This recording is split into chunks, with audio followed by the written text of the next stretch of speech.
Hello, everyone. It is September 30th, and it is Wednesday. Time for the Topher Spin Meteorites. Boop, boop, boop. Meteorite Crew Hangout, whatever you want to call us. Got a bunch of people here today, which is really cool to see. I know that we're going to have a new meteorite shown to us, a CI. I believe, something like that. So we got Raymond Borges online with that. The documentary that I sent around to the crew today was about Sudbury Impact Crater in Canada. So kind of the discussion we're going to have today at times is going to be about places on Earth, pardon the pun, but someone already put this online, places on Earth that have been impacted by meteorites. Now, this doesn't necessarily need to be a meteorite strike, but when you think Chelyabinsk, Russia, you don't necessarily think the Ural Mountains. You think about a meteorite bolide event. So I would say that Chelyabinsk was impacted by the meteorite. So that's kind of what the topic was for today when everything else runs amok. So if anyone had any comments on that topic from watching the video, I'd love to hear your feedback. What struck me is the crater was said to be, what, 3 times larger than the one that took out the dinosaurs? Yeah. That was several kilometers wide. Yeah, no, 200 kilometers. Yeah, several hundred, sorry. Yeah. But so that was around, well, 200 million years, they said. Dinosaurs was about 65 million years.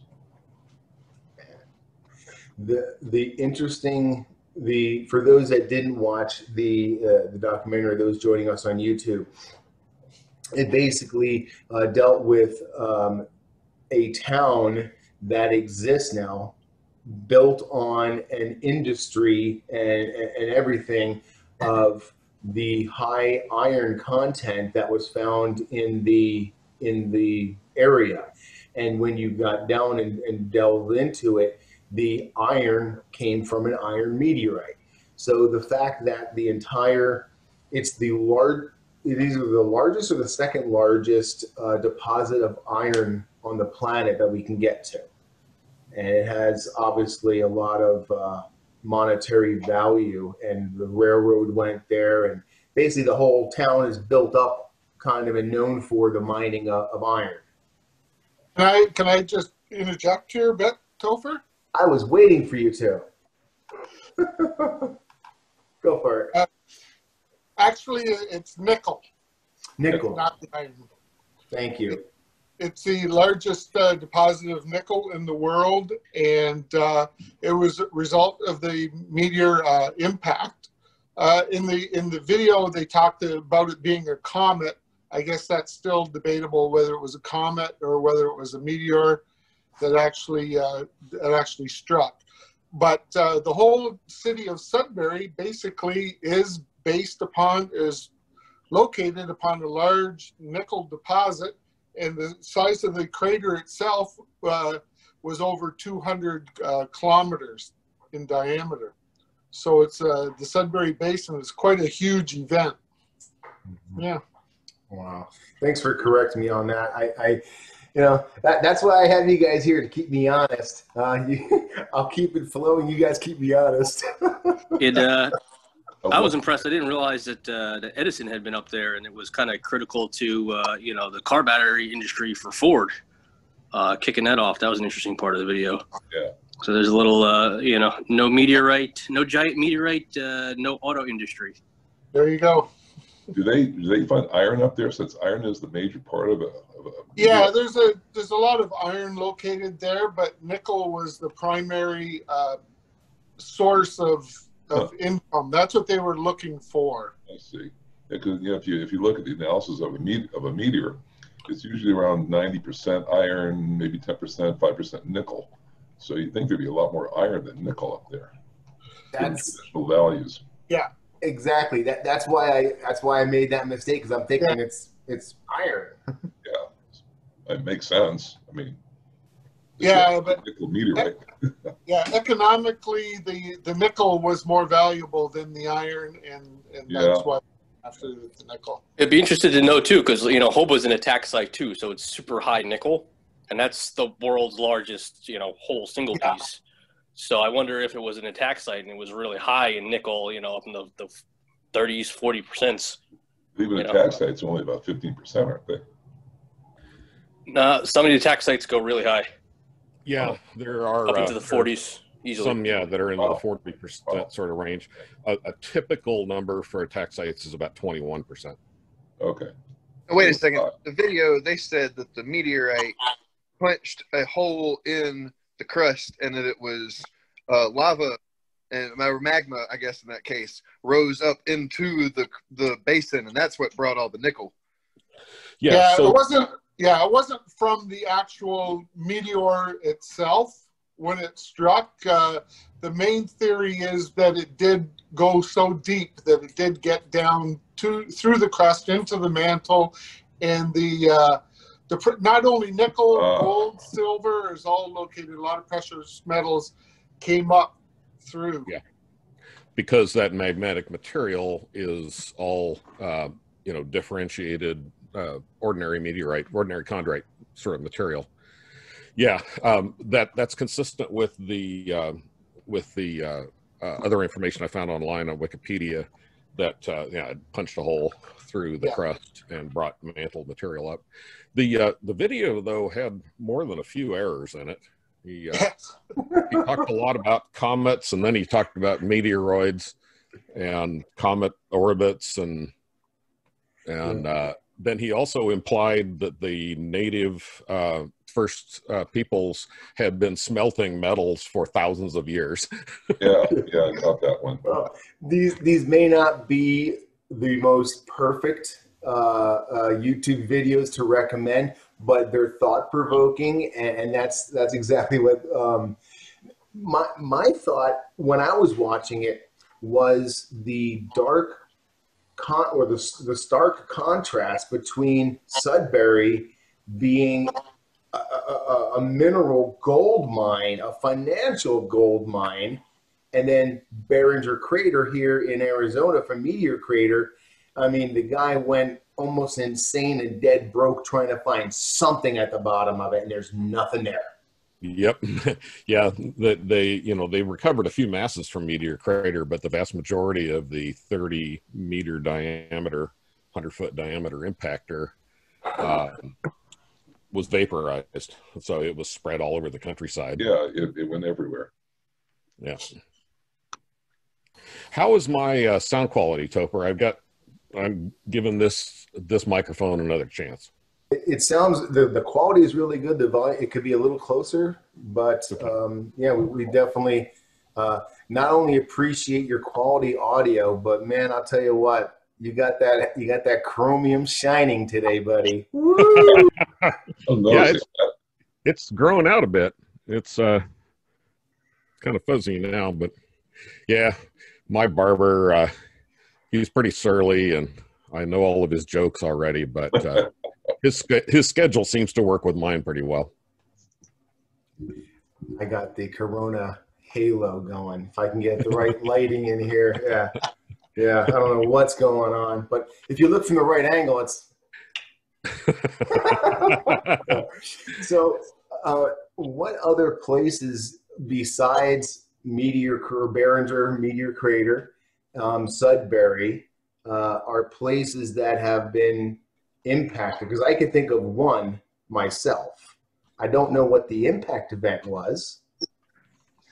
Yeah, there's actually quite a few craters. There's a list on that you can access via Wikipedia, but I don't know of any others that have any sort of mineral resources.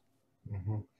The one I was thinking of, and I don't really know what event caused it, maybe someone can educate if it's known, but in the Czech Republic, there is Moldavite. It only exists in the Czech Republic because of the minerals that were there that were superheated and turned into glass. But as far as I know, there's no impact event, was there? I think that impact event has been traced back to the Nördlingen crater. I don't know that it's 100%, but I believe that's the crater associated with those tektites. And tektites are actually very special. They're not just impact glass. We have many other impact glasses like Weaubleau pearls and a few other ones, but the tektites had been heated to an extremely high temperature and drove all the volatiles, including the water, out of the soil, and resulted in tektites. And tektites are almost always thrown some significant distance. Of course, the Australasian Sternfield is the biggest one, but even the Moldavites were thrown a fair distance. Yeah, I've been told something, and I don't know how true this is. Again, this is not about egos or trying to pretend we know everything. It's about putting stuff out there and, talking it out, hashing it out. Someone may have some knowledge that we can share. But with Moldavite, I am told that, or with tektites, although there is on a very high occasion that the terrestrial material actually gets ejected outside of Earth's atmosphere. That's what I read. Yeah, the biggest tektite Sternfield and the biggest impact, is the Australasian Sternfield, and the button flange tektites are ones that have exited the atmosphere and then re-entered with enough energy and in an oriented way and make the button flange shape. But I don't know. I think one or two button flanges were, or at least similar forms, were associated with the Moldavites, but I've not heard of any others that are, guaranteed to be out of the atmosphere. One explanation that was given to me, because I found it very hard when I first started getting into meteoritics, found it almost impossibly hard to, the escape velocity of Earth, men have been trying to conquer that for eons. We finally did. But the ejecta, to get that far out in outer space or that far out, what mechanism brought that to be? And the explanation, the working explanation that I have is, I'm going to highlight myself and see if I can't do a little bit of science on the fly. Okay. We all know that when a bolt of lightning comes down, and you hear the clap of thunder, you're hearing basically the lightning bolt coming down, separating the air, creating a vacuum, and then the air slapping together. That's the thunder. Think of the same thing with a meteorite. With a meteorite coming in from this angle down, it is going to come in, leaving a void behind it. Let me do it like this. So it's coming in and it has a void behind it. After it hits, an ejecta is thrown up. This void is still miles long, negative pressure void. And all the some ejecta can get sucked in there and hyper shot out in this low pressure void left by the meteorite just tearing through the atmosphere, leaving a low pressure void. Instead of it clapping together, ejecta uses it as a tunnel. Thoughts on that? Am I a lunatic? I hadn't heard about that mechanism. We only have a few tektite Sternfields, and there's really only one of them that's really in an intercontinental sort of size. And so we do know from the distribution of the Australasian tektites that they were thrown out in a bunch of different directions. It's an interesting idea about whether that assisted with the escape velocity. You know, we have some Tektite pages on Facebook, and Aubrey Weimark is pretty much the guy, and he is extremely generous with his time. So that it would be fun to pose that question to him. Yeah, be nice to get him as a guest speaker. Oh, absolutely. Yeah. And he lives in the Philippines.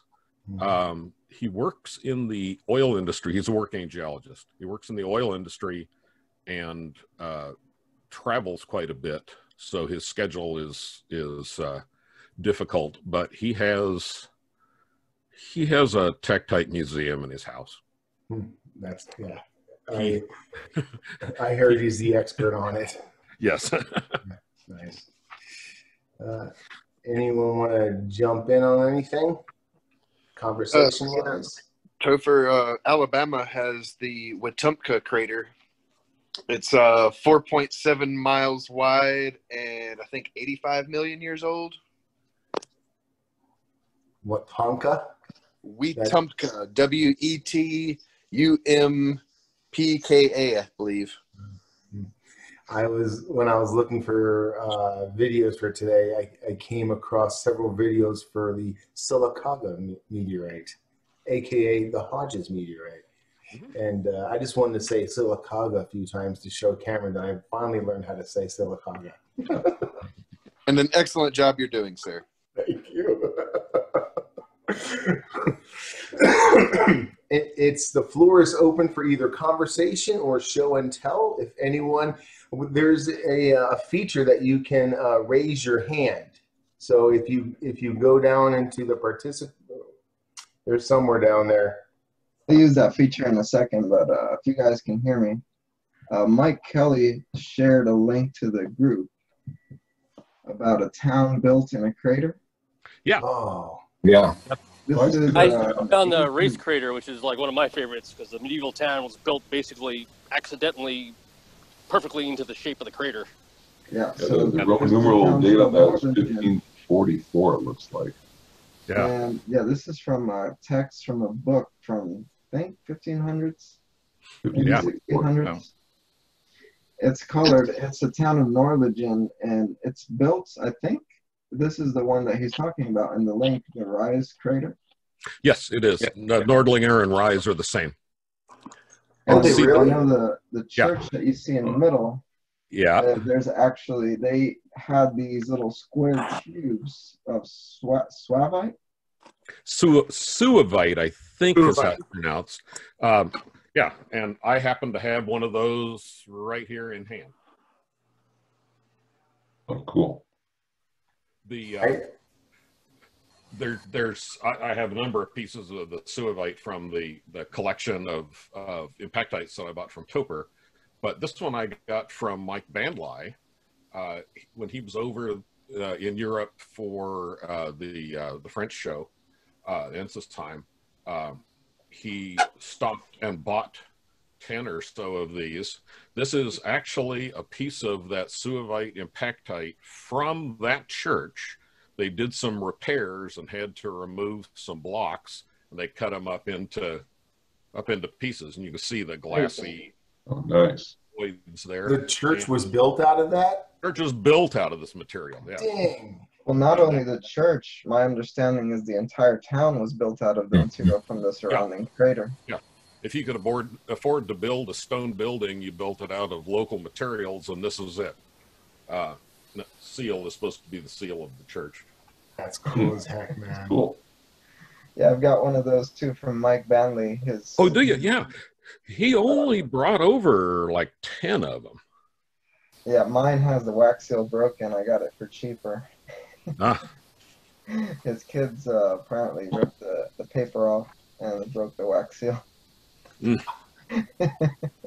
Hey, yeah. Raymond, while we have you, do you have the little Indonesian bubby? got it here. I've got something else to show you guys first here. Okay. This is a stone from Brazil. This is a 260 gram. This is the one that I kind of don't want to sell. I just thought I don't know if I haven't really shared good pictures of it yet. Santa Filomena.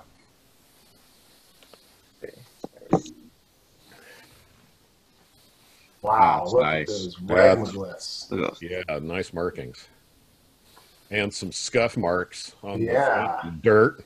Oh, wow, look at that. And there's another kind of orangey scuff mark on the underside, too. Yeah, right there.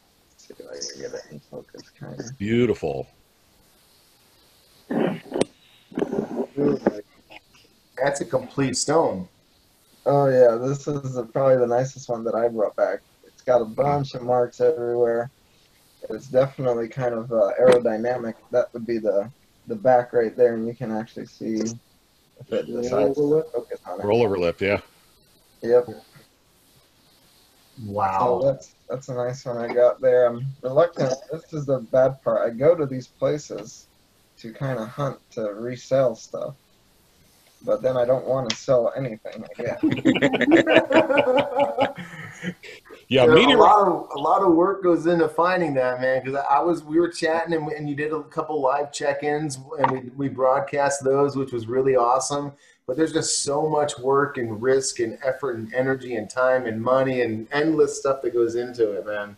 Yeah, Yeah, you start understanding the per gram price, and the per gram price after you spend all your time and money on hotel rooms and bloodied out in the field. It's like, man, that per gram price is not really that bad.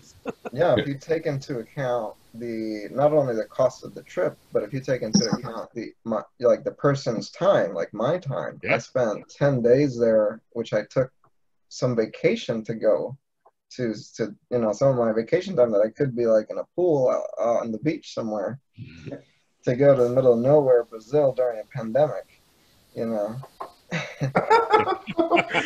When you put it like that, it really doesn't sound very logical, home dogs. The good thing is you get to travel for free. I also wanted to share a little bit of, I've gotten some nice pieces from Grant Harkness. Yeah.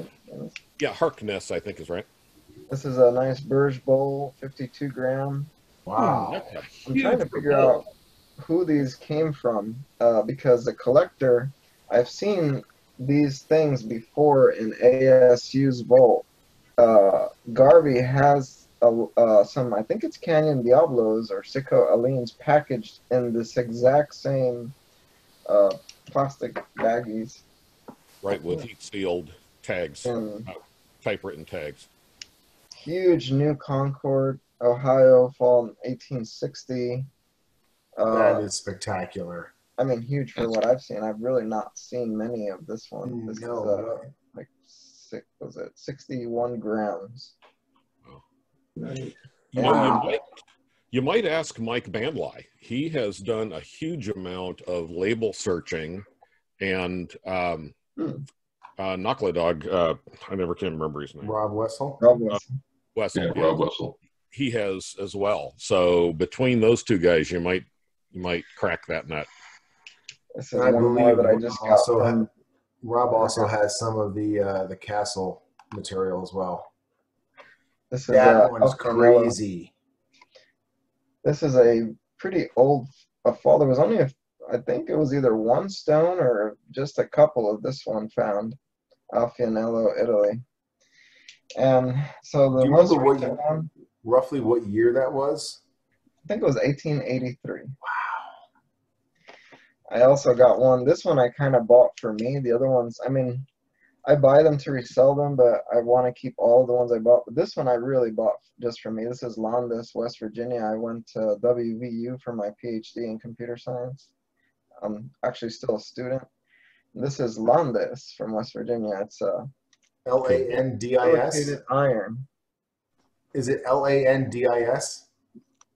Landes, Landis. Okay, yeah, there it is. Wow, that is spectacular. Silicated iron, kind of like a Udei Station. Wow. Beautiful. Looks like a man. Maslyanino. I don't really have many. I didn't realize don't you were a have any WU grad. pallets, actually, or ions really. Raymond, I didn't realize you were a WU grad. I did my geology undergrad there. Oh, nice. Yeah, Oregon. I spent 2 years there, doing my doctoral classes, and then I moved to Tennessee, and I started working at Oak Ridge National Lab to hopefully finish my dissertation, my doctorate degree, while I was working. But that hasn't happened, and it's like I'm going on 10 years now, and I'm still enrolled in a credit hour each semester just to continue it. And we'll see. It might happen. I'm really distracted at the time hunting meteorites all over the place. So this is the Indonesian one. So this one is it came in 2 pieces. I'm going to show you guys a little bit better with the light in a second. They're pretty friable. Almost every time I handle them, tiny micros come off, so I'm a little bit hesitant. Easy, Mike, easy. So the story of these, let me put the light the right way, see if it'll focus it. There we go. A little bit. That autofocus on this the is a witnessed fall carbonaceous meteorite from Indonesia that also had a hammer event. So this is it was classified just today or yesterday, came up in Netball as Kolang. I knew it for the longest time as Sibolga. It was like my code name for it. I thought that was what it was going to be called. And so there was the initial hammerstone that was like 2 something kilos that crashed through this guy's house, and Rob Wessel, Roberto Vargas was, I think, a little bit involved. He got a piece of Mark Lyon, and this guy Jared, who lives there. I think he's a U.S. citizen expat. And he, that alliance, they paid him to go and fly to the place in North Sumatra because he didn't live near the fall, but he did live there. Otherwise, you couldn't get into the country. You had to be there already because of the pandemic. So I was gonna go, but that restriction stopped me from going. But I found one of the guys who recorded video of a second meteorite that fell in a rice field there. And through Facebook, I messaged him, and at first I tried to get the rice field material from him, which was a few hundred grams. It fell in mud though, and there's like a video of them just like scooping it out of mud. So it's like really mixed in there. And I didn't get any of that material. I think Farmer got some of that as well as the hammer through another contact who was the owner of that. He just recorded the video. Just to be clear, when he's talking about material, for those on YouTube, he's talking about the actual meteorite itself, not the mud it was in. Yeah, so that specimen, gorgeous. This was an individual that was found a few days later after the rice field was found. The rice field meteorite was found. And it's about 28 grams total. Kind of hard to see here, but I posted really good pictures of it on my Facebook page and on the groups. You can check it out there. Yeah. But basically, after the initial contact, he kind of was ignoring me. I kept insisting and messaging him every so often, translating in from English to Indonesian because he doesn't speak any English at all, and I don't think he doesn't know how to do the translation thing. And finally, he got this rock from the family who found it with the coordinates, and he asked me not to post any pictures because a lot of people had been asking him, because he was the one who recorded the video that was posted on comarca.de.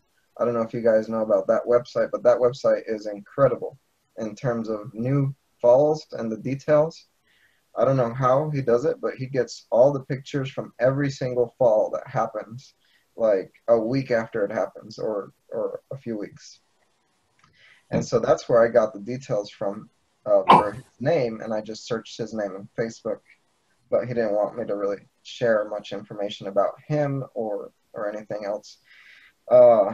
So after a while, he finally sent it to me through through Kantar Pos, which is the Indonesian mailing system.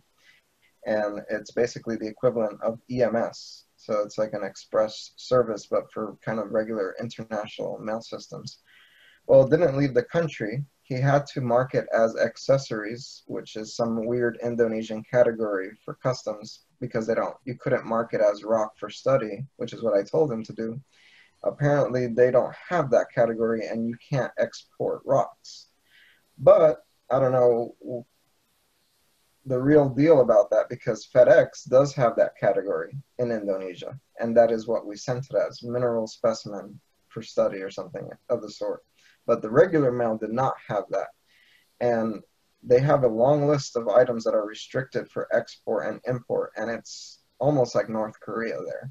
You can't send, at least through normal mail, anything political, rocks, minerals. It's very restrictive.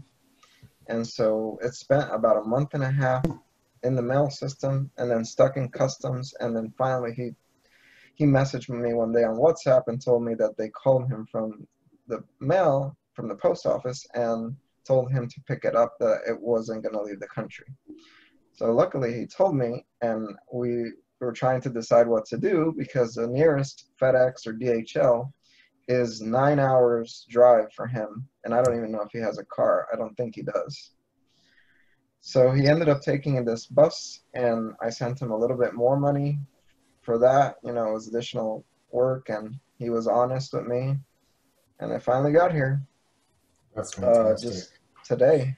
And I remember that we were discussing this a while back, and I asked you what was the weight of it, and I thought your reply was absolutely ridiculous, but classic nonetheless. So, how much were you expecting it? How much did you get? So I was expecting around 10, between 10 and 40, hopefully 20 and 40. My estimate was closer to 40. Eileen's estimate was 35, so she was like really close. It was 28. And I think you had said around 8 grams. When you said that, I actually pulled up the pictures after that conversation, and I was like, oh my God, I hope it's not 8 grams. Like, what did I do? Because it was not cheap in field prices. The guy didn't have a scale. Obviously, in Indonesia, like, you know, a guy in a rice paddy is not going to have a gram scale to the two decimal points. So kind of like rolling the dice there, but pay it off. Yeah, That's it was awesome. a total roll of the dice, but at the time there was nothing. Like, there was just a hammerstone and that rice paddy stone that was just covered in mud, and I thought that's going to be worthless for anything. So I don't know who got that. I think Farmer kept a piece of that one in his private collection. He's got like 200 grams or something, he said in a post not too long ago. But, yeah, your unboxing video from earlier today is really cool. Yeah, I appreciate that. I've been trying to do more videos because they seem to get a lot more exposure and interest, and I've seen a lot of other people in the community doing the videos, and that's cool. I just got to get better at it. Yeah, and you know, honestly, I agree with you, but it's not about, I mean, I want to put high quality content out there, but it's not about putting perfect content out there. It's about putting correct material out there and having a sense of humor about yourself. And before we go to Arthur for show and tell, I wanted to make a comment that, like, I love the meteorite community, and I just got some oatmeal raisin cookies in the mail from Dean Hall. Thank you, buddy. So, I mean, and oatmeal raisin cookies are absolutely my favorite. So, like, I've been in heaven.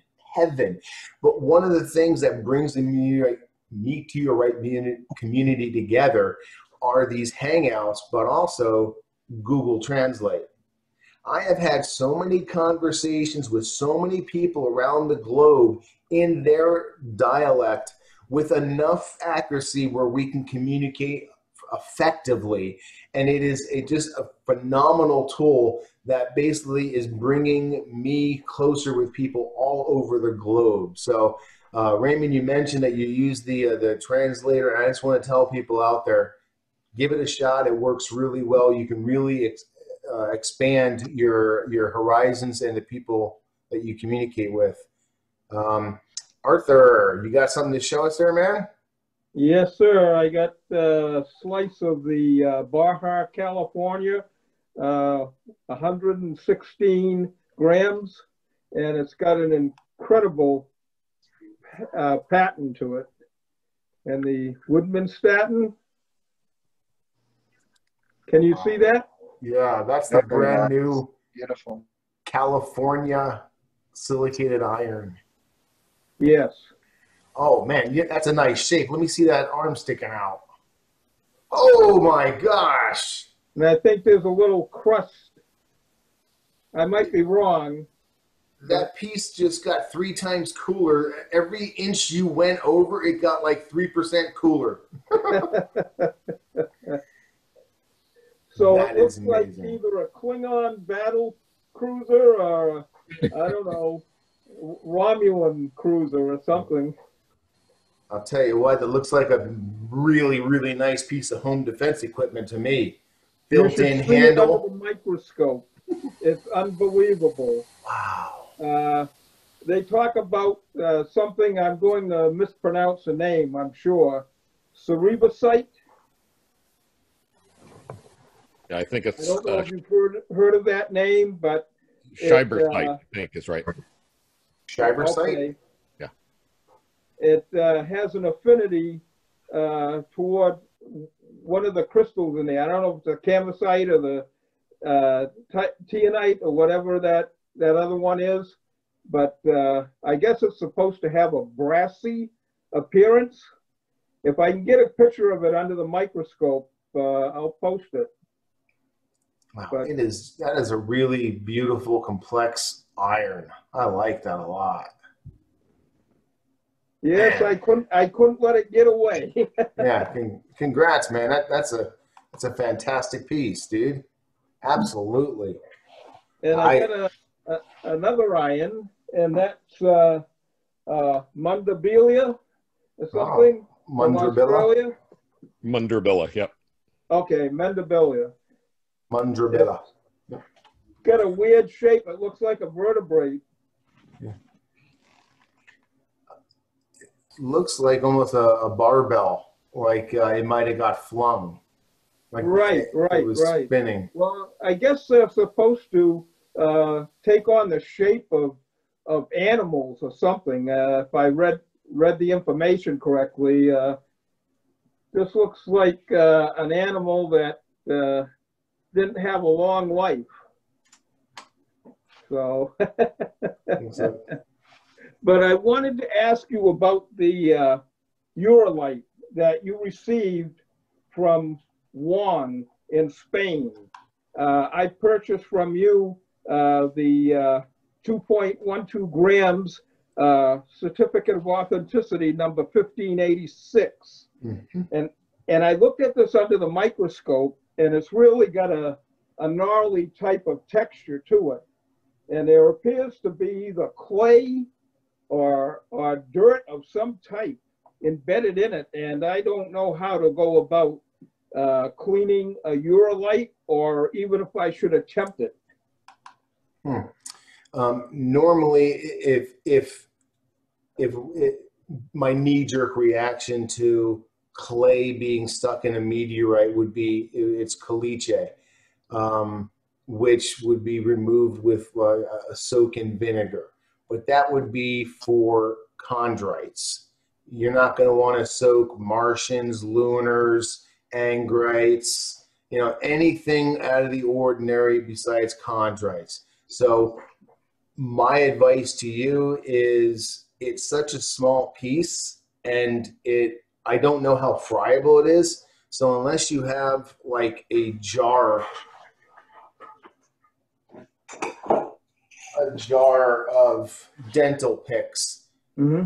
and you can get in there with a microscopic and pick out little grains, I would just say pretty much leave it alone and enjoy it the way it is, because one wrong dental pick and you now have 2 pieces that are 1 gram each. Well, that's what I'm afraid of, because there are some minerals that are crystals that are raised above the surface. and I'd hate to knock one of them off or inadvertently use something that would cause it to deteriorate. Yeah, So, ureilites are extremely high in diagenite material, pyroxene. So you're going to see a lot of the green pyroxene on the outside, well, throughout the entire rock itself. Yeah, I myself, I wouldn't mess with it whatsoever. okay, Yeah, that's good advice. yeah, I thank you. Appreciate the beauty you have with it and still in one piece. Bruce from New York, I would love to highlight you, buddy. All right. Welcome to the show, man. Thanks. So to match Arthur's piece. That's right. You got the other one. Dang it. Actually, this one Beth didn't even show. I got this before that. So this is about 92 grams. So it's like the whole thing looked like a weird shape. But again, it's got a little bit of fusion crust. Mm-hmm. And on this side. Oh.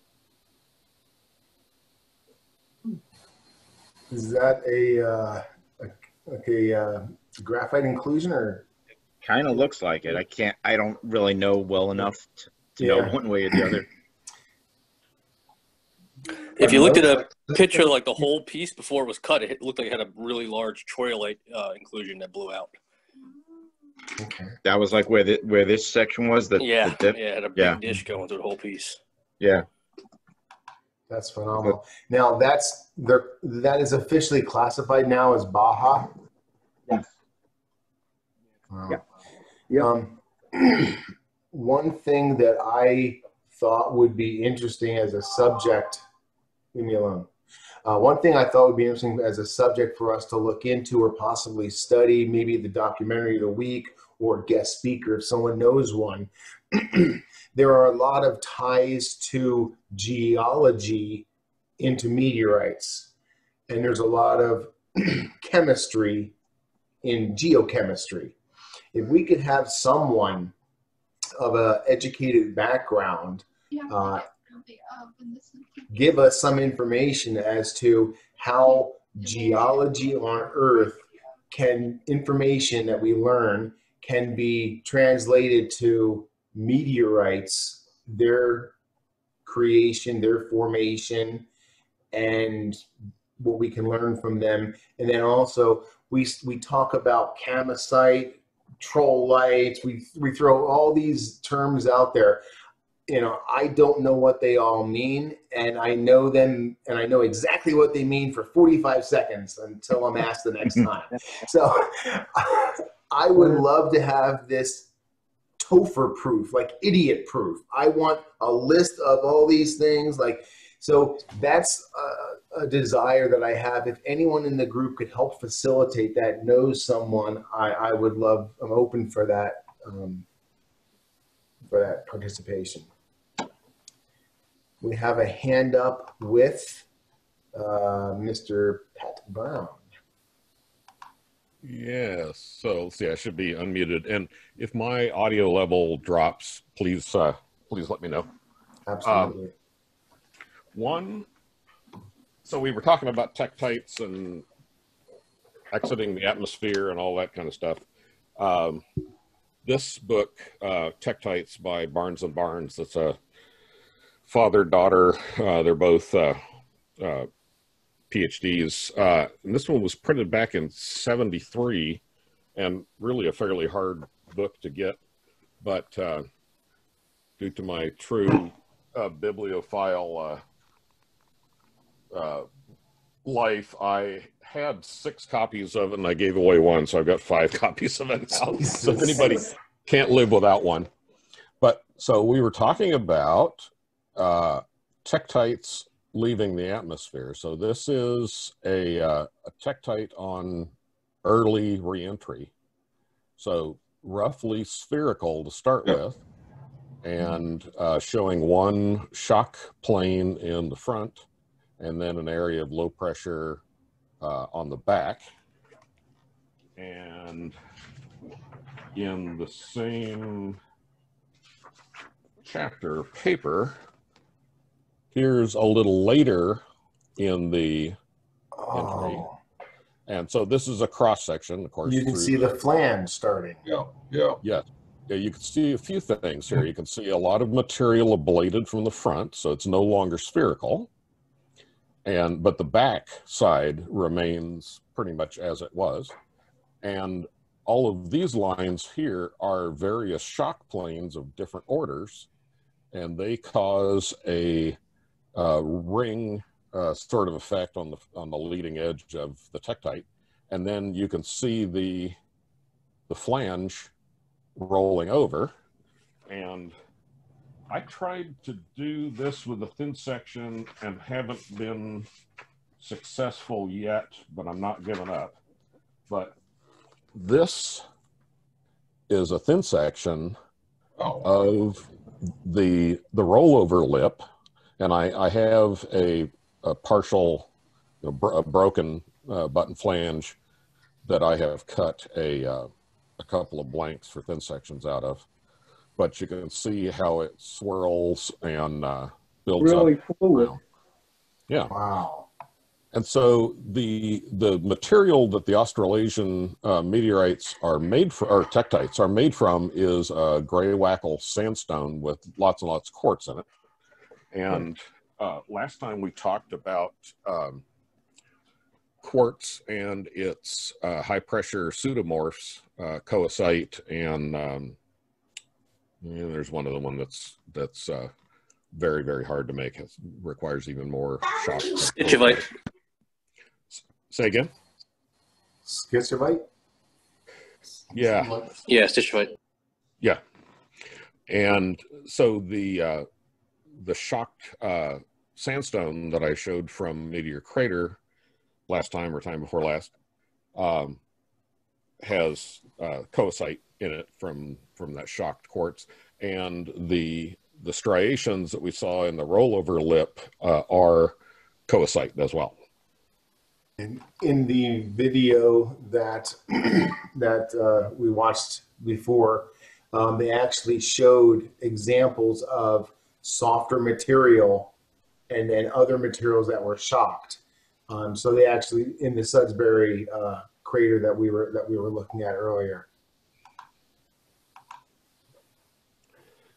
And then this is another impactite. This one's a pretty good sized slice. That's the glass bomb. Yeah, this is, well, actually, I don't think this is a bomb because Really? it's so large. Yeah, the bombs are smaller, and I have some on the other bench there, but this is from the Zhamanshin crater. Kazakhstan. And you can see, the real bright reflective areas there are actually vitrified. They're actually turned into glass. And there's a pretty good sized hole through it as well that is lined with the vitreous glass material, and you can see that there are some layers, major striations in there. Yeah. And then on this side, again, it's probably going to be a little hard to see, but this thing here is another void that's just cut in half. But it also is lined with the glassy material. That's a great example, man. Yeah. The impactites are tempting, and there's occasionally you see them at Tucson, and they disappear pretty quick. So I had to jump on that one. And I think that's about it for show and tell today. I'll save this one for next time. Mm-hmm. I was going to do a guess the weight on that one, and here's the clue. You'll know next time. It's more than 4.5 kilograms, and my big scale only goes to 4.5 kilograms. That's a great problem to have. What was the weight on the other one from last week? It was 1265 or something like that. Let's see, 1250 was the winning number, and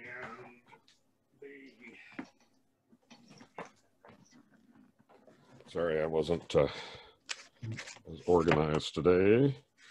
The actual weight was, let's see. I think both people that guessed 1250 were winners. 13, yeah, yes, both people who guessed 1250 were winners, and that was off by 102.3 grams. So 1250 plus, so it's 1352.3. Nice. I want to do a guess the weight, so I have a little story to tell. Let me get the meteorites real quick. Okay. I'll take this opportunity to commandeer the mic for a second and let everyone know that if you want to show something off, you can raise your hand on the app and I'll come to you. If you're watching this on YouTube, you're too late. We're live. You loser. But you can always hit the like button, subscribe, and notify. So I gotta find that. Raise the hand. I haven't tried to find it. So this meteorite that I'm going to show you guys was one of the first meteorites that I started my collection. It was the first real actual classified meteorite that I got. I got this from a competition of Guess the Weight on YouTube back in 2007. Is it iron or chondrite? Let me shine the light on it. So this one is Danby dry lake bed, and it's an H6. So it's going to be a lot heavier than we expect it to be. And well, the thing that made it, this was challenged by Ruben Garcia. Mr. Meteorite. Yep, Mr. Meteorite. He used to post videos in the early 2000s of him driving dry lake beds and hunting. Yeah. It was like the prequel to Meteorite Man, kind of. Yeah, him and his sons. Yeah, and that's what really got me hooked was his videos. And he posted this with a white background and no reference points whatsoever. Are you serious? No scale cube, nothing. And completely white background. And not only that, he said you have to guess it down to 1 decimal point. Are you serious? Yeah, and so this is what happened. So you know who I am. I guessed, I got it wrong, and nobody got it right. It was 2 weeks went by, and he commented, you had to guess in the comment section on YouTube. He commented that nobody had gotten even close, that it was a 3-digit number with 1 decimal point, and then he left it another week, and he said you can comment and guess how many ever times you want. I'm like, okay, it's 3 numbers, 3 digits, and 1 decimal point. I would have to guess about 1,000 times, almost 999 times. I was like, yeah, I'm not doing that. But then he came back a few days after that, and he said the 3 numbers are odd numbers, so 1, 3, 5, 7, 9. So I was like, okay, and he also said the max is 150. So I was like, okay, how many numbers are there? Odd numbers between 0 and 150, and I just sat there for about 8 hours straight. And I literally commented every single number there was. Are you serious? And back in the day, I mean, well, probably now too, after 5 comments, you have to answer a CAPTCHA. Well, I have put my guess in the comments. We'll see if I am any close. It meets all your requirements.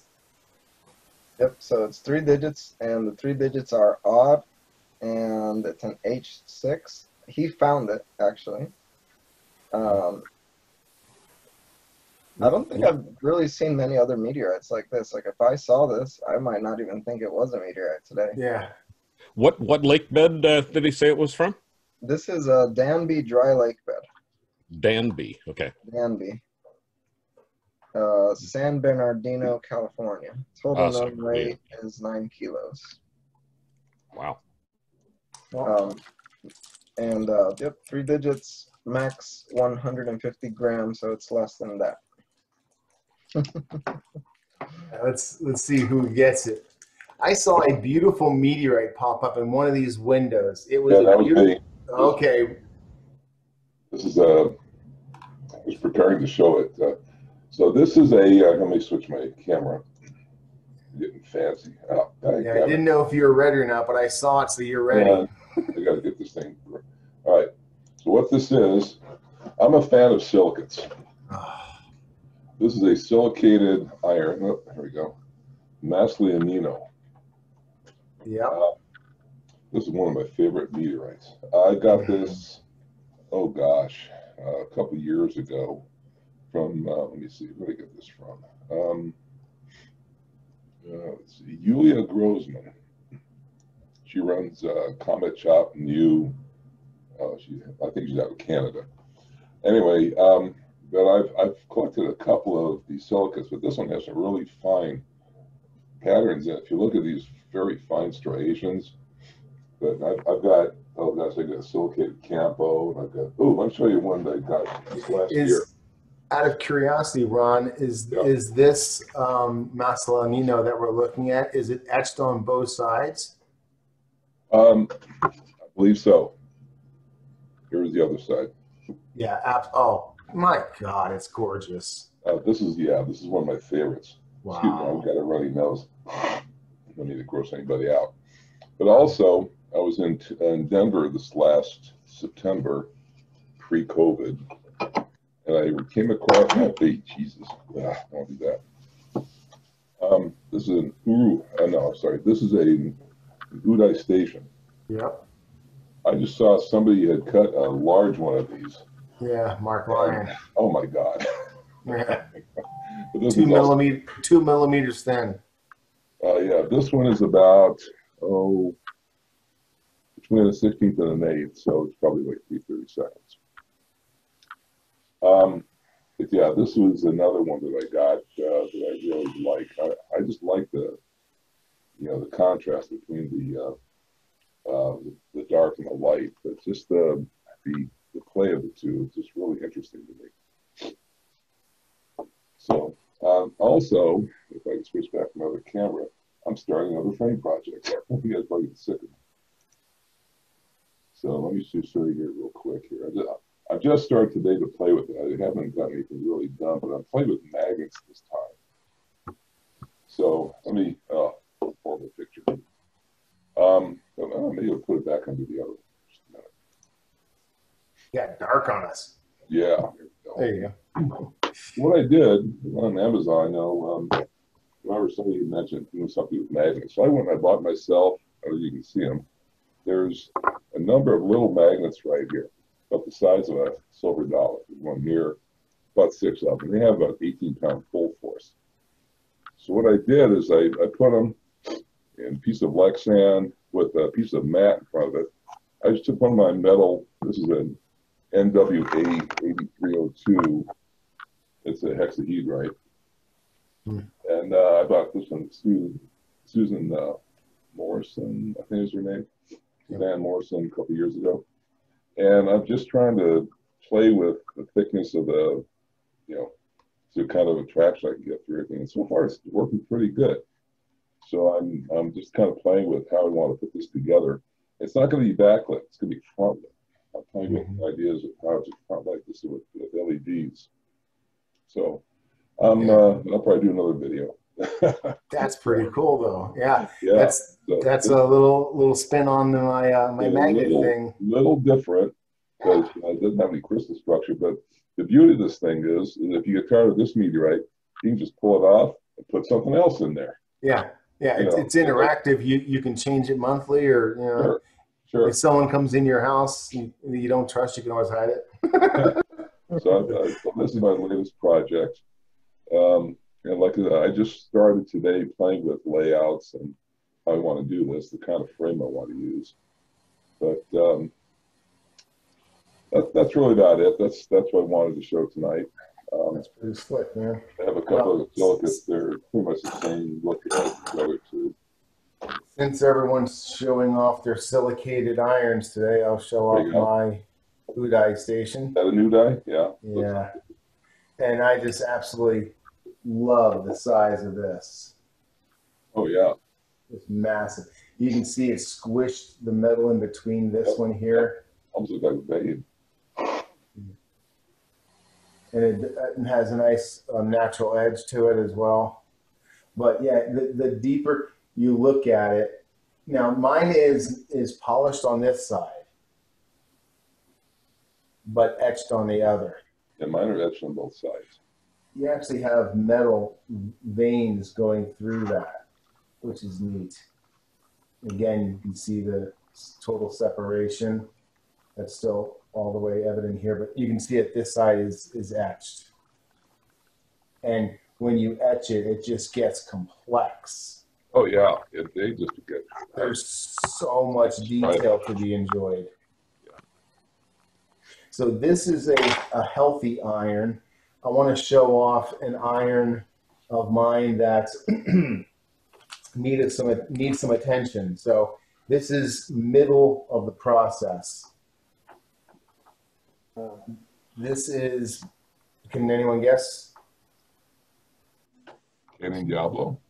Nope. It's from up north. Janelle Kamel? Gibble Camille? Nope. This is Whitecourt. Exactly. Whitecourt. Yeah. From Canada. A nice shrapnel piece of Whitecourt. But I've already started processing it. But as you can see right in here, we have a lot of rust and oxidation built up. If I wanted to, I could pick at it right there. There's also all this needs to come off, this rust right here. So you can see that it has, especially like in this little pocket right here, all that needs to be removed for this to be safe and secure for years to come. So when I first started working on it, it was just covered with rust and oxidation. I've put meteorite oil on it, rubbed it in for a few days, and then with a nylon brush cleaned off as much as I could. So now that first step is out of the way, I'm going to do my chemical bath treatment, which is I can send the recipe out to people, but it consists of as pure rubbing alcohol as you can get, as pure of lye as you can get, and distilled water mixed together by weight, and then with all safety protocols in place, because the fumes are noxious and the chemical reaction is it generates a ton of heat. So you're not going to want to use freaking Tupperware. You're going to want to use a Campbell's soup can, some Folgers coffee can, whatever you need. But make sure you have, gloves, heat protective gloves, chemical gloves as well for that, eye protection as well. Thank you, Pat. You have COVID masks. Make sure you're wearing a N95 chemical mask, not just a spit on you mist mask, something like that. But I can put that chemical recipe up. I don't want to quote it right now because I'll probably get the percentages wrong, but it's 50% water, 30% lye, 20% lye, 30% alcohol, all by weight. So the way I do it is I start off saying, I'm going to make a kilo. Everything is divided by 1,000. If I need 50% water, that's 500 grams of water. 30% alcohol, that's 300 grams of alcohol, 200 grams of lye, and add the lye last, and make sure you don't have any small kids with allergies or asthma. What causes the reaction? I mean, obviously the chemicals, but what is the exothermic reaction coming from? The lye. It's the lye attacking the oxides. Yeah. Oh, I see. It's not the alcohol or anything. Yeah. The alcohol and the water are carriers. I am going to disagree with that. Maybe the can is is playing a part, but without any Yes. meteorite involved, I put the chemicals in, there's an exothermic reaction. It's Yeah, from the well, can. Yeah, there's metal in the can. Yeah. Okay. Now, remember this is only for irons we're talking about. You don't ever want to do anything like that to a stone meteorite. Exactly. Yeah. And I would not mess around with you know, Udei Station or you know, Maslyanino, any beautiful iron. Let a pro do it. I mean, I'm not dissing Whitecourt, but I mean, I know Fred McPherson. I can replace this if I need another Whitecourt. Fred's got him. So my job as a curator of my own collection, and hopefully my personal collection then has value for other people. My curation involves going through my cabinet regularly, checking for meteorites that are at risk, are showing signs of distress, changing out my desiccant. I just put hydrometers on every shelf. So every single shelf, 5 shelves, each has a hydrometer in the corner. So every single shelf I have now 10 different moisture readings, humidity readings in my cabinet. So I can see that if if this shelf always runs moist, well, that's gonna be my chondrite shelf. You know, if on the bottom it's always dry, dang, that's where my expensive pallasites and you know what I mean? So we got to play the game intelligently, but I'm always looking for a way to get moisture out of that cabinet. Is that a sealed cabinet or is it open atmosphere or what? No, let me show you guys. I'm actually redoing it a little bit right now on the bottom shelf, but What cabinet? this is the cabinet. Hold on, I gotta pick stuff off the floor. Okay. So this is the cabinet right there. First, let's enjoy this artwork here. Okay, I got a street sign from China. It's not real, but it's there. Yeah, so this is the cabinet. It's pretty well sealed. You only see like a tiny bit of a gap right there, and that's also on the bottom. There's no, it overlaps. So there's this ledge of wood covers it. So it should be pretty tight, but I'm running 35%, 35%, 35%, 37%, 37%. But I have sacks of desiccant. I have 5 kilos of desiccant in here.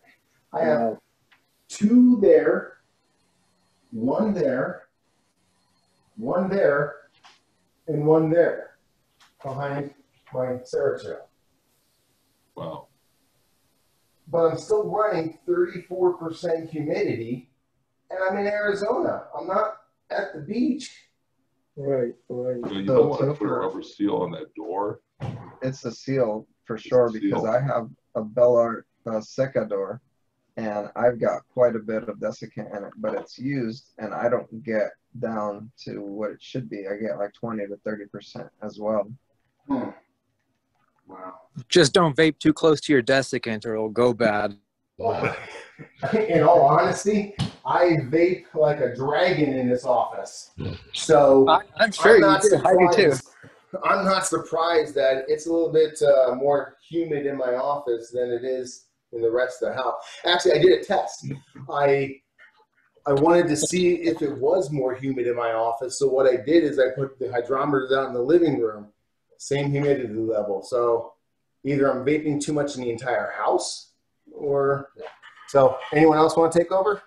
Yeah, Topher, a couple things. You have to remember that Phoenix has its own weather. It is a heat island, and with all the golf courses and the other water features and that kind of stuff, the humidity in Phoenix is different than out in the desert.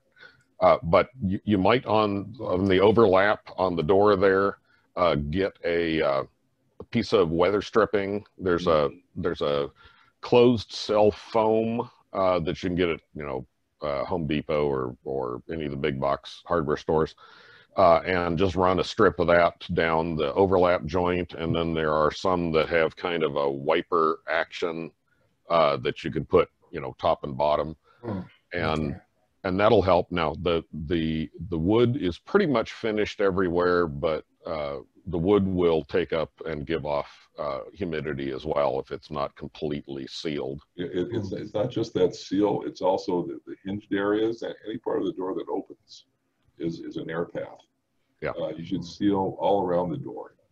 And a little dehumidifier inside it wouldn't hurt either. Yeah. Right. I was going to suggest you could get a dehumidifier and set it to a humidistat. So let's say it naturally hovers around, I don't know, let's just say 15. You could have it run until it goes down to, let's say, 11, and then have it not turn on until it goes back up to, let's say, 15. And that way it's not running all the time. You're not just running it based on temperature, which is an inefficient way to lower humidity or something like that. So that's all I had to say. I'll tell you right now, if I can get it down to 20, I'd be happy. I mean, baby steps. Baby steps. What about Bob, right? Baby steps to 20. Baby steps to 20. First step is to seal the gaps. That's what you have to do. That's awesome. That's good. Easy. Well, I'm glad that we talked this through, because it's been a thorn in my side when I'm doing everything I should. But the thing is, it's my collection. It's my interactive museum. This is the Museum of Topher Spin. It is an interactive museum. Please touch and enjoy. And I don't want to have an airtight vault that I'm scared to open to straighten one thing. You know what I mean? Because all of a sudden, all my moisture is going to rush in there in the last 2 weeks of me not touching anything. That's my OCD-ness, maybe. No, that's why I look at it. It's I've got lights in there I leave on 24/7. LED lights, but they do generate a little bit of heat. Same with the palace lights on the wall. I never turn them off just to keep the moisture away. But I have grandkids come over and want to handle the rocks. I don't mind opening the doors. And humidity's going to go up because it's obviously going to be humid, ambient. But it'll go back down. You just have to, maybe service the meteorites a little bit more. Because when I bake my desiccant, I get, amazing amounts of moisture weight out. Like because I weigh my desiccant before I put it in the dehumidifier and after, and it's like 300 grams less sometimes. Oh. Now I have 5 kilos of it, but still 300 grams. So what I did is I got a little lab thing and I put it on the scale and I poured in 300 grams of water. And I'm like, that is a lot of water in my meteorite cabinet. It's an amazing amount of water in the air. What's that? There's an amazing amount of water in the air. Yeah. Oh, there is. Yes. Yeah. I live in California. We're about 30 miles from the ocean. There's still, basically a desert, but there's still, there's humidity. We get rain and we get fog every once in a while. So, my cabinet's like yours, is not well sealed, but it's pretty good. It's not perfect. It's just another wood cabinet. I bought it at a garage sale. It's not one of these professional hermetically sealed cabinets. Yeah, this one's kind of like an antique one, so I don't really want to pump a whole lot of holes in it, and put it, because I was thinking about putting a little fan in the bottom. But they also make these things for gun cabinets, which is like a heating rod. Yeah. But I definitely don't want to put a heating element in my house 24. It's probably safe and all, but if your electricity go like crazy. Yeah, well, that and also I just take a lot of electricity. I would much rather do something more efficient than constantly reheating and drying the same air. So I think sealing the cabinet is going to be next on the agenda. Dehumidifier for sure. Heating is not a good idea. It speeds up oxidation also. Yeah, and what we measure, what you're measuring with the little gauge there is relative humidity, and not and for meteorites resting and stuff, you want to look at the absolute partial pressure vapor of water, or content of water. And so the amount of water that the air will hold goes up considerably with temperature. So, you know, if you're running mid 80s or even low 80s in the house, there's a lot more humidity in the air than if it were 70. Gotcha.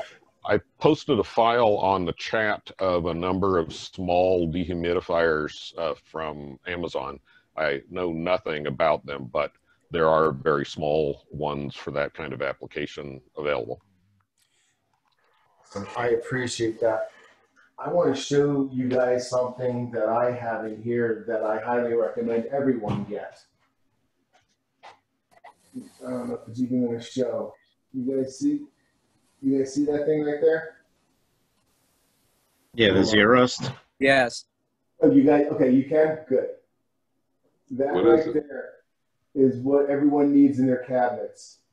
It's a emitter. There, I have them up here as well. I don't know where, if there it is. So what it is, it's an anti-corrosive emitter. You stick it up there and it's good for 2 years.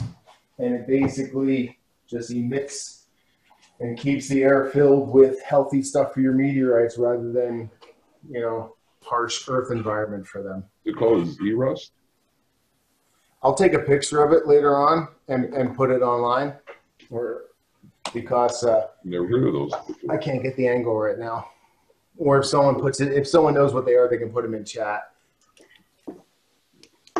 I put another file in the chat, just a screen capture, in the Indonesian new CM1 or CM1/2 unboxing video. That scale is a particularly nice one for a handheld scale. It goes to 1 milligram, weighs 200 grams, a max of 200 grams, and has a leveling bubble and has a calibration weight with it. And I've redone all the scales for my lab and for the workshop, but I didn't have a good handheld one for taking to Tucson and taking out into the desert and that kind of stuff. So that one looks like a really good scale. It's $40 instead of 15, but Raymond, I think that was a really, really nice choice of scale. So I've ordered one from Amazon. I got this one. I got a postal scale, but yeah, this is cool because it has this little weight in here. It's just like a weight to make sure that it's still calibrated. Yeah. And it has a little bubble, like he said, like Pat Brown said. And the only bad thing about it is it's 0.00 to 50 grams. Well, that's right. I'm sorry, not 200. It goes to 50, yes. But many of the meteorites that we deal with are smaller, and it's nice to have that kind of accuracy. Oh, and actually it says it's 0.001, but yeah. I don't know how accurate the third decimal point is. This is the scale that I use right here. Well, it says unusable right now, but trust me, it is. So this is the scale that I use. What's really nice about it too is when you're doing little micros or whatever, it does have the little gold panning, you know, tray, but it as well has the 10 gram calibration built in, and a wind guard, because when you're going down to 3 decimals, the wind makes a big difference. I was out at a rock show trying to sell some stuff, and it was literally going between. Karen Dawn would like to talk. Oh, sounds like there's a lot going on somewhere in the world. So I was trying to weigh something out at a rock show, and it was weighing anywhere between 1 grams and 6 grams. And the guy was looking at me, I was looking at him, and I was like, 3.5. So that's when I know I needed a wind guard, and that's what that's for, by the way. I had no idea at first.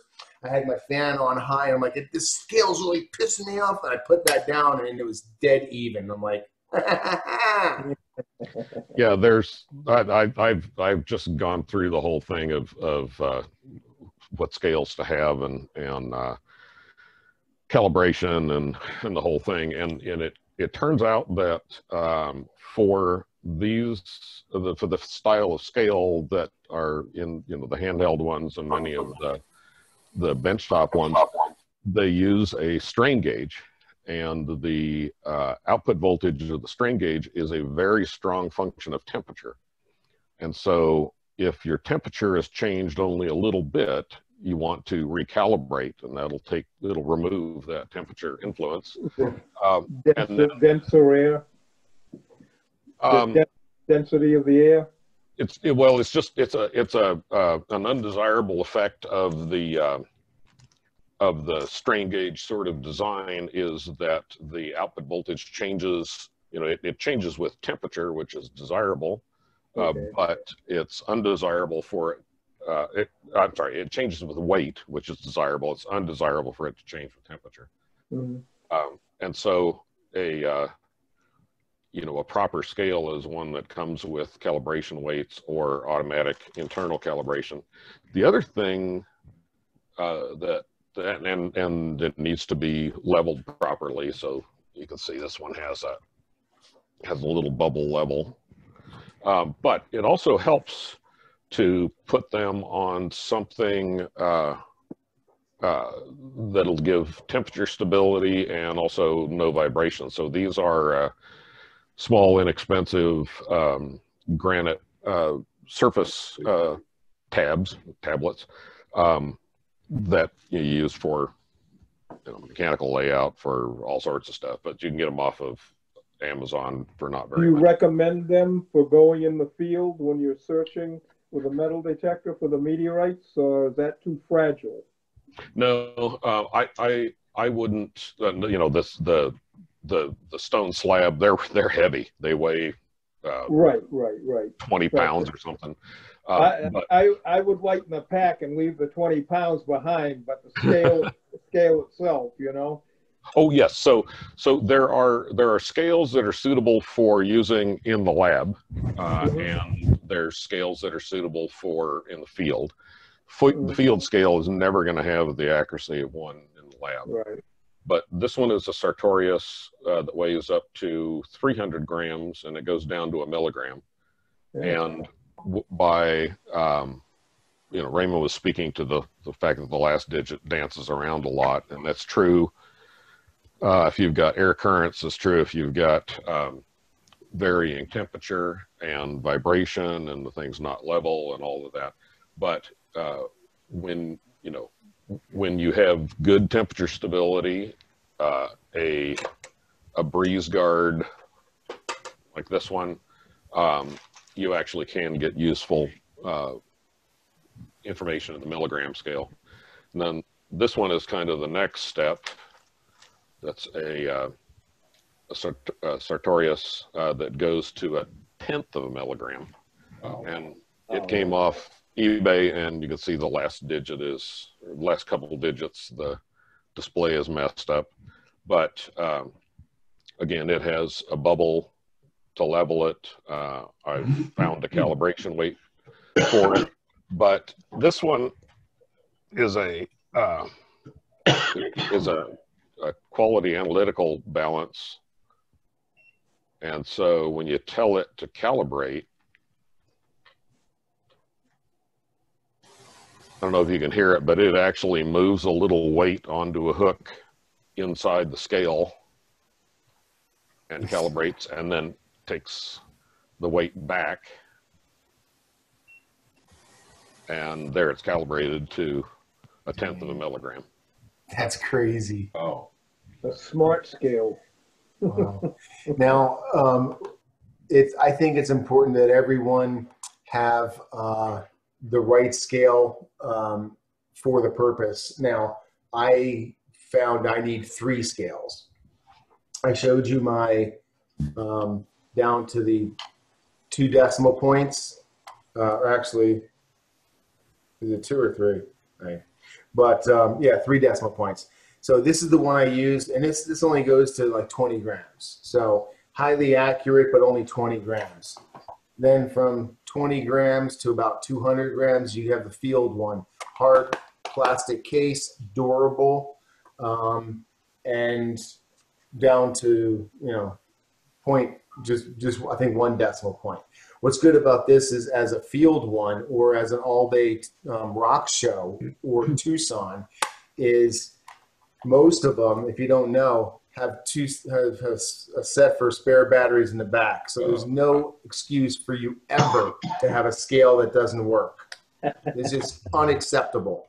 I was at a show trying to buy a meteorite, and the guy didn't have a scale that works. I put my money in my pocket, walked out, and gave it to someone who knew how to freaking, as I say, someone who knows how to use. No, those are the extra ones. But like every good scale has those in there. So the first thing I do is put a working set in, and then a brand new set in the back. That way, when I'm out all day, I have that. Then the more. This is as scientific as mine gets.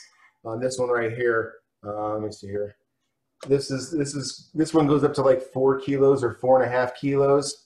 What's neat about it is it has 2 different. I don't know if it's gonna, since I have it sideways, but it has 2 different scales. You can measure stuff on this, and it's down to 2 decimal points. Go on this one, it's 1 decimal point, or combine them and use it as one big scale. Oh, cool. And then it also changes from ounces, kilograms, milliliters, fluid ounces. So when I'm doing my mailing of packages, I use this for ounces, but also when I'm selling bigger rocks, I can use that as well. So I actually have a 3 scale strategy, but the workhorse is this one. You buy them for $20. Buy 3 of them, throw them in your backpack for rock hounding, throw one in your go box for a rock sale, throw one on your desktop. You're set. Yeah, I have one more scale downstairs that's a Sartorius that I got as a surplus thing, and that one goes to 4.5 kilograms. It's actually a dual range. In the lower part, up to about 1 kilogram, it displays to .XX, so 0.01 ounce, and then above that it goes to 1/10 of a gram. And I had to jump through some hoops to find a proper calibration weight for it. Generally, each of the scales take a certain calibration weight for their routine. That one uses a 2 kilogram weight, and I managed to find one on, normally they're hundreds and hundreds of dollars for a good accuracy one, but I managed to find one on eBay for $40 or $50 instead of the $600-700. But again, even a scale like that, you want to tare it before, zero it before each use. Yeah. And if it's been very long, even through the day, the temperature in the house changes. And so for accurate measurements, you want to go through the calibration routine as well before it. What's also cool to do is have a stone that the dead weight of. You've told yourself this weighs 186.43, and you put it on there, and if it's not 186.43 grams, you need to re-tear. Going to a handheld high in the sky with Mike Kelly. So Raymond showed off a couple pieces that he had gotten from Grant with that kind of unique packaging, like you're saying, which would be great to find out from Dr. Garvey. He had the Allendes that looked like that. If they were from the same stuff. He actually made a comment about those that he didn't know why or who did that. Oh, gotcha. Yeah, I remember that for a fact. This is one of the 3 pieces I got from Grant that has that same kind of heat sealed. And that's Tazewell, which is a finest octahedrate. So it's got really tiny Woods-Mattinson pattern. But what I thought was interesting about this piece is that's the type locality for them figuring out Lorenzite, since we were talking about the Z blocker and desiccant and curation. So, Lorenzite destroying meteorites is pretty, pretty horrific. And, these have been stored in sealed in plastic for as long as they have, I guess, and no rust. So now, Lawrencite is, as I say it, Lawrencite is not a chemical or a mineral. It is it's a disease. Lawrencite disease can actually infest your meteorite and kill it, eat it apart. It actually, if it's really sick with Lawrencite disease, it'll weep a yellowish green, nasty snot-like liquid. It's sad to see a palisite like that. Are you kidding me? No, that's yours. Who and the has other that? thing is as the chlorine ions inside of it get freed, it basically just keeps regenerating itself. So the chlorine breaks free and then can attach to more iron. So that's why it's kind of self-generating until you get rid of the chlorine atoms. Sounds like a works like an prion enzyme for meteorites. Yeah. Almost like a So prion. this is the other one, and this just came in today. Also from Grant. So there's a little Imilac individual. Hey, I was right. Yep. Wow. Nice little bit of that's old stock right there. If you look at it, you can tell that is old stock right there. All the new stock coming out because there was a time where there was not a whole lot discovered, and then it's been rediscovered more. So you can definitely tell that's old stock. That's beautiful, man. And since we were all hitting up silicated iron today, there is my silicated iron, little Miles from 1993, Australia. Dude, these are nice. Those were the new pieces from Grant. Nice. Yeah, so old stock is basically that it was an old collection. Grant is selling meteorites to fund his astronomy and meteorite outreach stuff, of course. And he was either given or bought an old collection, and that's what these are from. What do you think, Pat, about the packaging? I didn't know there was an old stock, a new stock. Well, they obviously went to quite a bit of effort to double heat seal it. Vigilance is the best. You got to be, looking at your meteorites and be aware. But those were packaged a long time ago, and I couldn't see any wisp of rust. So I have a Mount Vernon that I got from Grant, and it was completely deteriorated. Oh, really? Yeah, and so he asked me what I wanted to do, if I wanted him to take it out of the package and refinish it, or leave it in, and I told him to go ahead and do that and refinish it, and it ended up breaking into two pieces. Oh. Yeah, and so I'm a little afraid because, see, most of the specimens, that plastic, it doesn't seem like it's good enough to make sure that they stay dry in there, and that's the perfect example was the Mount Vernon result. So I've opened most of them, and I've left the label in the package to preserve kind of the provenance. But the other ones I've stored separately in like the membrane boxes, especially because I don't want, I know how I treat my meteorites, and if they're in those little baggies, I'll probably end up crushing it, or something will end up happening to them. Yeah, so mechanical protection is important too. Now, the membrane boxes are far from ideal. I purchased some slices of this special oxidized CV3, and in opening I just did it a little bit there. It was stuck to this top surface of the film, and I've actually seen a little bit of corrosion on them. So I'm trending away from membrane cases. They look really pretty, but they don't really offer very good humidity protection.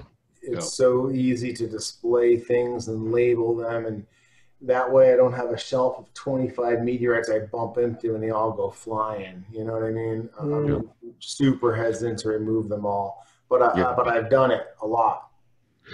Topher, if you wouldn't mind showing us that Whitecourt again, you can actually see the corrosion on the outside edge of it, not where it's wrapped around, but on the face, and it's a shiny, darkish.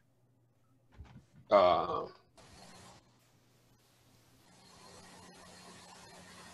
this side or the back side? I think it was on the other side.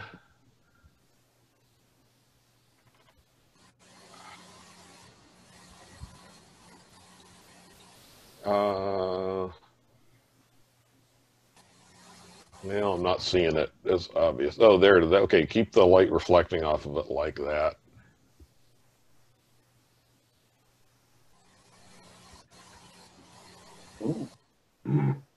Wow. Yeah. This is the stuff that I'm trying to get at right here. Yeah, that's it right there. And see the little darker tip there, right near your tip. Yeah, no, right back down where you were. There's a dark. I can't look at my monitor when I do it. So hold on. There's a dark green. Yeah, right near there. And this to the right and up just a bit, you can see that dark green there at the tip. If you have it in your hand under a light, that stuff will reflect like there's a fluid look to it. Yeah, I'm not seeing it as well as I was when you showed it the first time. But this definitely, next time you guys see this, it'll be a lot healthier, a lot better looking. You won't be able to see this, all this oxidation and rust, and then you see these little pits. Yeah. Those pits are obviously more damage getting deeper into the material. And you can see right there, there's some of the damage. Yep. So that's what I'm trying to alleviate from happening by salvaging it. So imagine just little flakes of this coming off. But the thing is, I don't waste that. That gets right on the earth magnet. I'll say that for a little snack later. I don't eat iron meteorites. I pretty much eaten all the other ones, but not iron meteorites.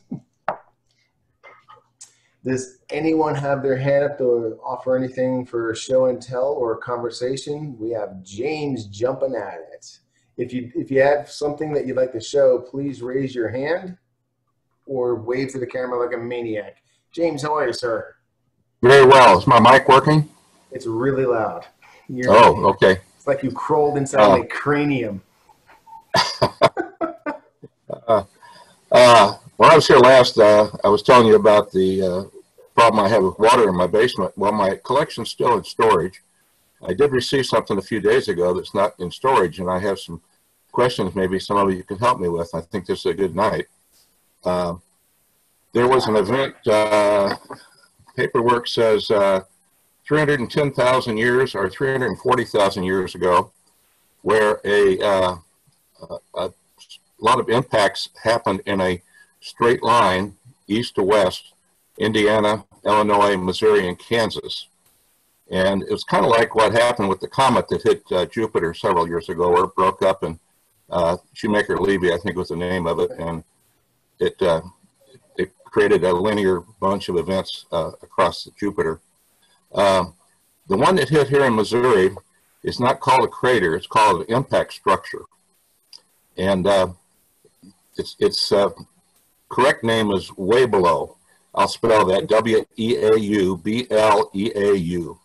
Weaubleau impact structure in Missouri. It's about in the middle of the state. And it's about 15 kilometers across. And they haven't really called it a a crater, just an impact structure. But a local geologist here studies that impact structure, and he has collected and found something called Missouri round rocks. And apparently they're unique to this particular structure here in Missouri. And this is one of the Missouri round rocks. Oh, cool. Let's see, let me get it over here. He calls it impact breccia. And these go from egg shape all the way up to grapefruit size. Wow. And sometimes they're found in clusters, which they probably have been washed together in a stream or something. This particular one has a area in it where it hit. It doesn't respond to a magnet. And this one's got a little hole in it too. I was wondering if anybody has any information about these Missouri round rocks. That's what they're called. They look a little like a moki ball. Like a what? A moki ball. Moki ball. Yeah, I think they're found in Utah. Very similar. Yeah, I've also seen another one called a Boji, B-O-J-I stone, and those are iron concretions, and so as far as I know, not related to any sort of impact event. That's terrestrial. That's all terrestrial material, but it's not worn. Here, I'm going to highlight you. It's terrestrial material, but it's not worn. It's not eroded. It's formed through impact. It's called fallback breccia. That's the geologist term for it. Wow, I think we have some educating to do amongst ourselves because I've never heard of that before. I've never heard of this. Is it a sandstone type structure? Or I've heard them called Weaubleau eggs before too. Okay. He puts them on eBay. Actually, I got this. He's local here, but I bought it from him on eBay, and there's 2 or 3 of them on there right now. What do you call it? It's a what now? Well, he calls it a Missouri round rock. No, wait a minute. He called it a meteorite round rock fallback breccia. So if you look up meteorite round rock, you'll probably find them on eBay. Look here. And this goes for like, I forgot what I paid for it. Let me look here and see. $33. That's one of the less expensive ones. Yeah, it's 30, 25, 27. This is meteorite round rock. At first, when you pulled it out, I thought it was a mill ball. Oh, sure. This is 130 grams. At first, I thought it was one of those rocks that are fluorescent that this guy tried to patent the name of. Oh, Uperlite? Yeah, there we go. Uperlite. No, I have some of those. It doesn't respond to UV. What the heck is that? What is that? So this weird rock I got from around Meteorite Crater when I went to visit. I have no idea. Obviously, it's not a meteorite. They didn't see your ass off? I just picked it up and I was like, this looks like it could be something. I don't know. It's obviously not a meteorite, but I was like, maybe it's some kind of ejecta from the crater. Or maybe it's a part of the sandstone that was shocked and wow. Yeah. You know, the shocked sandstone has a more pulverized character to it. You know, I admin for Is It a Meteorite and Meteorite or Meteorong, and then several of the other Facebook groups where people post stuff. And we've had a lot of people post the Boji stones. And, you know, it's pretty clear that those are concretions. I've heard of fallback breccias, but I haven't heard about them being in spherical form like that. And that one that you've got there, Raymond, is really a very lenticular sort of shape. Yeah, I had no idea. I thought maybe, you know, where is all this material that came from inside, you know, the crater? All this dirt that was moved. I know there's like micro tektites, right, that have been recovered from. Yeah, yeah, I wouldn't be at all surprised. The rim was raised up, and the impact angle was actually about 30 degrees or 40 degrees off vertical for Meteor Crater. And if you look from different directions, you can tell that one side of the crater is uplifted higher than the other. And the ground is not level around the crater. It's definitely raised up, and there is a lot of ejecta.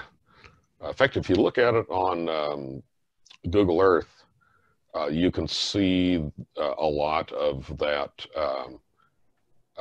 impact altered sandstone. It was lighter colored. You can see a lot of it around the crater edge.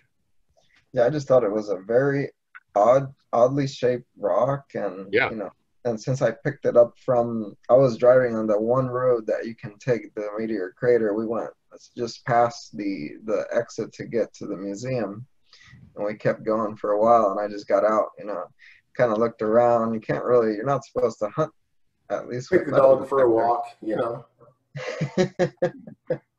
Yeah, that's when you need to rent a dog. Yeah.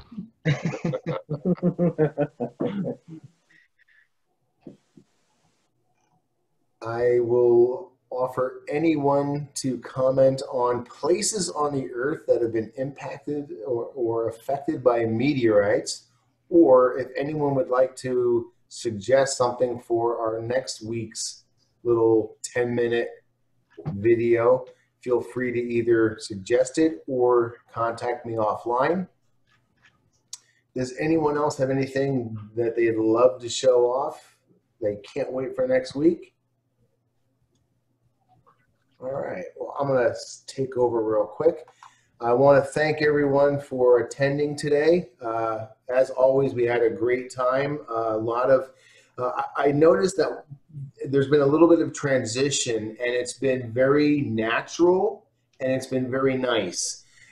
When we first started doing the Hangouts, the first one was May 23rd.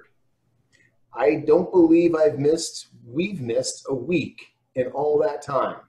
Nope. Even when I felt like crap one day, the team, the crowd, the Meteorite crew pulled me up, and we did it, and I felt better for it. Every single week, I'm drifting more and more into the background, and the conversation between everyone is lively, interactive, freely exchanging. That's what we want. That's what I'm driving towards, and that's what this web page, this YouTube channel is all about. Good friends, great information, and science. So thanks everyone for joining. If you want to take yourself off mute and show some love to everyone, definitely appreciate everyone. Thanks a lot, guys. All right. Have a good evening. Thanks, Topher. Good seeing everybody. I've got a capture of the crater that I just put on the chat, and it's another reason why everyone should be joining us live. There's so much going on in the chat that you just can't get on the YouTube. See ya. Well, that's Meteor Crater. But if you look at the crater there, you can see the lighter colored ejecta, and that is that shocked sandstone that I showed the weekend your house, or the week that your house was all torn up and the water heater exploded or whatever it was in the garage. Yeah. It was only an hour long that week, but we still got together. So yeah, absolutely. And I didn't know that I needed it, but I view these Meteorite Hangouts as kind of like an AA group. It's a support group for all of us addicts. And to be honest with you, our significant others are benefiting from us being in here geeking out together, because it's 2 hours that we finally leave them alone. Have a good week, everyone. Thanks a lot for joining. Take care. Bye now. Bye, guys.